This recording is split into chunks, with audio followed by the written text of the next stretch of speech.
Aujourd'hui, Valérie Touze va mieux. Son poids s'est stabilisé à 44 kg et sa force de caractère a repris le dessus. Mais elle est encore en rémission, elle ne mange qu'une fois par jour au dîner. Préparer un repas devant notre caméra est encore trop dur. Valérie Touze est anorexique depuis l'âge de 22 ans. Elle a aussi connu des phases de boulimie. L'anorexie, je ne me suis pas vue rentrer dedans. C'est venu tout doucement. Et puis ce mal-être derrière, voilà. Pas me supporter, pas être heureuse, assumer des choses peut-être que j'avais pas envie d'assumer quand j'avais 21-22 ans. C'est pareil, la boulimie, je me réveille un matin, une envie de manger, de bouffer, c'est vraiment le mot. Et ça s'est fait petit à petit. Ces troubles du comportement alimentaire s'accompagnent de crises d'angoisse très fréquentes et d'une dépression latente. À 32 ans, elle tente de se suicider. Son mal-être est trop fort. Quand on ne mange pas, on arrive à un poids très maigre, ben, la santé est en jeu. Donc on est fatigué, on est faible.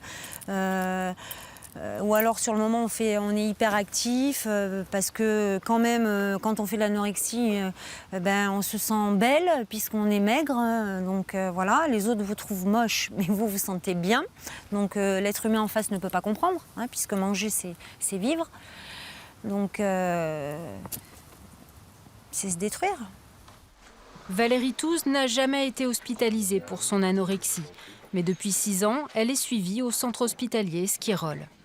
La prise en charge est toujours multifocale, c'est le principe même.